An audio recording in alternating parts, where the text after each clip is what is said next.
Welcome to another interesting edition of the Economy and Politics Show, where we discuss key developments in the economy as it affects the households. Today, we'll be discussing Nigeria, restructuring and political economic stability. Recently, Professor Attahiru Jega, the former chairman of the Independent National Electoral Commission, was the keynote speaker at the 7th Goddy Jidenma lecture, which held at the Muson Center, Lagos.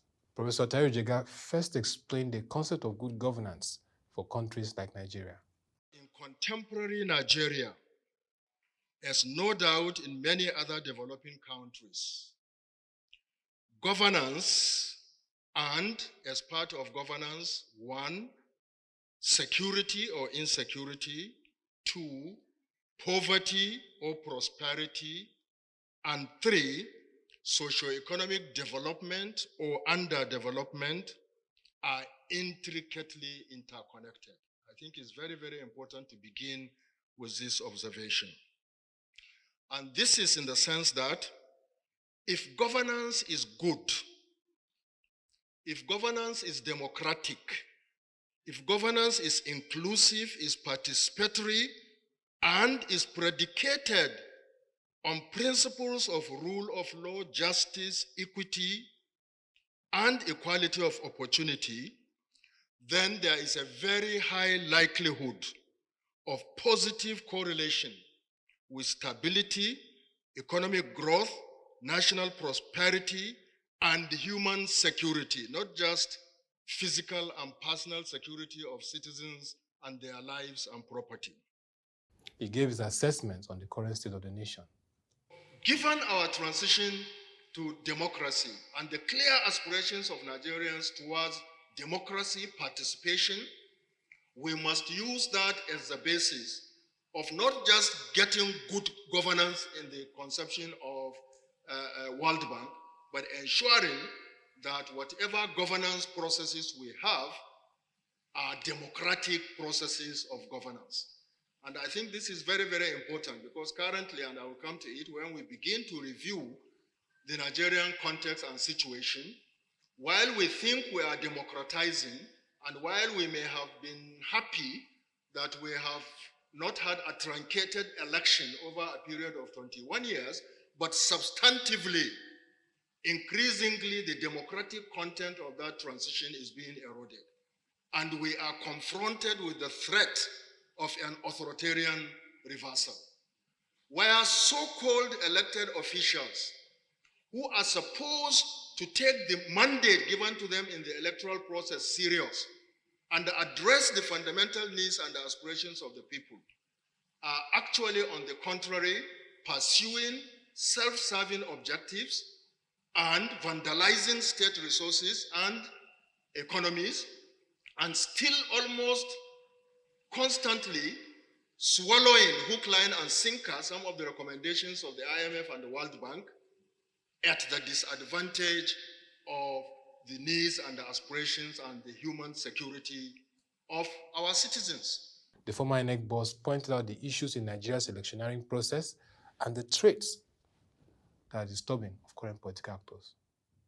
Now, 21 years of electoral democracy have not mitigated the challenges in the management of diversity and in assuaging real and perceived inequities in power relations and fiscal federalism in Nigeria, particularly as it relates to the generation and sharing of national resources, both vertically and horizontally.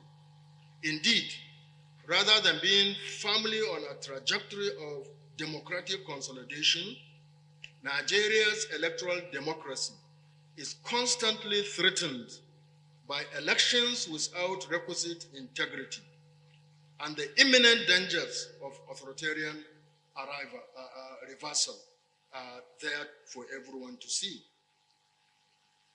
The dominant elite in national politics, who have what one of them described as a do-or-die disposition in their engagement with the electoral process, essentially get elected in courts and assume elective leadership positions in the governance processes through faulty recruitment processes by political parties and unwholesome electoral malpractices.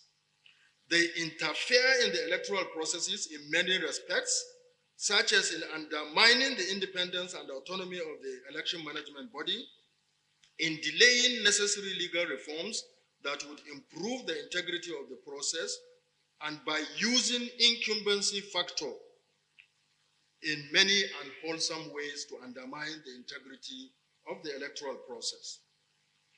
As the INEC, for example, strove to plug holes of electoral malpractices by increasing deployment of technology to sanitize voter registration and verification of voters during elections, the dominant elite and their undemocratic parties changed tactics to stay a step ahead of the election management body.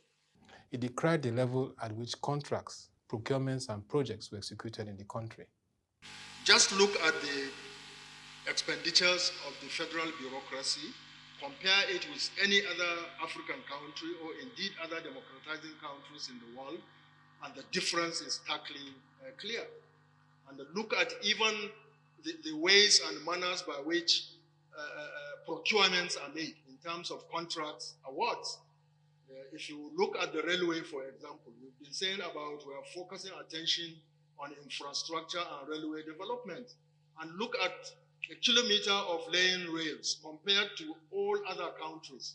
Ours is really phenomenally too expensive compared to the ways in which other countries do this. And virtually every sector you pick a kilometer of road and the cost per kilometer of road in laying asphalt, for example, and compare it again with any country. So whatever sector you touch and pick, the difference is clear in terms of the vandalization of state resources, misapplication of resources, the pursuit of self-serving objectives, and the use of governance process for personal aggrandizement. The other statesman said it is time for real political reforms in the country. A lot needs to be done to reform and improve our governance institutions, to reform and reposition the trajectory of our democratic development, and in particular, to redirect the political recruitment process of leadership in our country in order to ensure good, honest people have a chance in getting mandate through the electoral process to occupy governance and leadership positions. Because unless we are able to do that, the bad tendency and the bad people will continue to have a field day in the governance process, will prevent us from achieving our objective of having good democratic governance, and will continue to undermine both democracy, socio-economic development, human security, and democratic development in our country. The political scientists joined the call for restructuring in Nigeria, stating that it was the way to go for the nation's growth and stability. We need to pay attention to the restructuring of the Nigerian federal system. This is something that is absolutely necessary, and it is befuddling, confounding, that our elite in governance really do not think about the longer-term consequences of allowing the way and the manner in which our federation is currently structured, if it continues, will have serious negative consequences for our country. So we must pay attention to the need for reform of the federal system.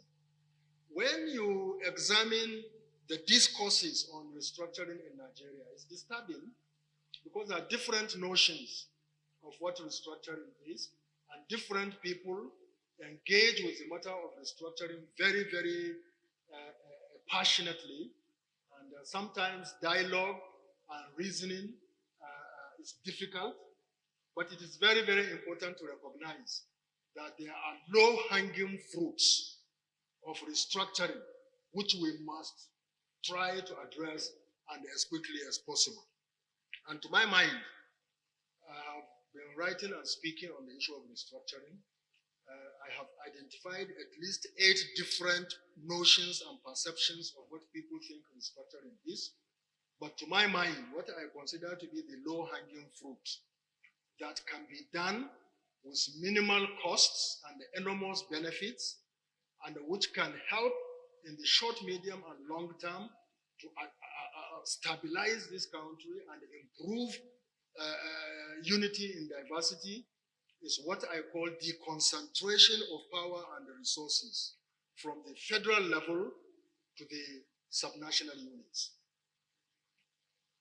Of the 25 federations in the world, which I have earlier on mentioned, Nigeria has the worst case of interstate relations as well as distribution of power, resources, and authority. The worst. If you look at our so-called federal executive list, and you compare it with the way and the manner in which power and resources are distributed or allocated in other federal systems, ours is really unimaginable, confounding. Because the good practice in most federal systems, is to ensure that the center, the federal government, has limited responsibilities, but very important responsibilities.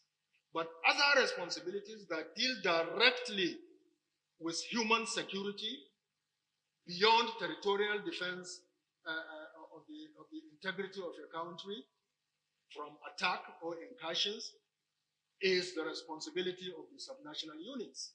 And then they have the resources to be able to address this, whether it is in the area of education, in the area of health services, even in the area of infrastructure. So it's unimaginable in a federal system to see what we have in Nigeria. All these behemoth ministries with resources concentrated, and where it is easy to divert and to corner and to steal these resources, and the work doesn't get done. So we must deconcentrate the power and reallocate it to the subnational units, and also insist that they are not just brought to the states, but also devolved down to local governments, and maybe even create what I call development areas within local governments and provide resources for that, so that there will be more citizen engagement in the development process in terms of addressing fundamental needs and aspirations and the basic human rights of the people, human security of the people. On the economy, he challenged policymakers and the private sector to work together for a productive economy. The national economy, the way it is structured, really is not only unwholesome, but is unsustainable. And I think that is a concept that many people have used. You cannot continue to rely on one resource for national revenues, the oil.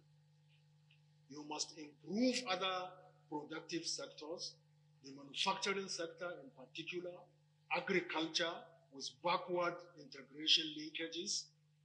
We must, in fact, develop the capacity to produce for the home market in addition to production for export. So we don't seem to have an integrated, visionary approach to addressing our economic challenges. We have haphazard arrangements.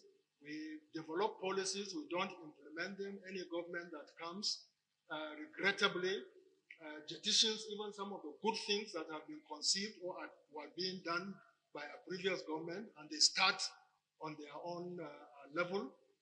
And of course, the economy has suffered tremendously and remarkably for this. So it's very, very important to address this issue. We must pay attention to production. We must reduce reliance to production of primary commodities for export. And it means that we must revive and strengthen and motivate our productive sector. Indeed, we must revive manufacturing capacity and enhance it appropriately. That will be all for this edition of the Economy and Politics Show. If you have questions, comments, or suggestions on Nigeria, restructuring and political economic stability, please send them to otoabasi.abasecon@proshare.ng.com. Also join our website www.proshareng.com to read our latest news articles, stories, and reports on developments in the political space. You can also engage us on our social media platforms displayed on the screen. Till we come your way again, thank you for watching and have a nice day.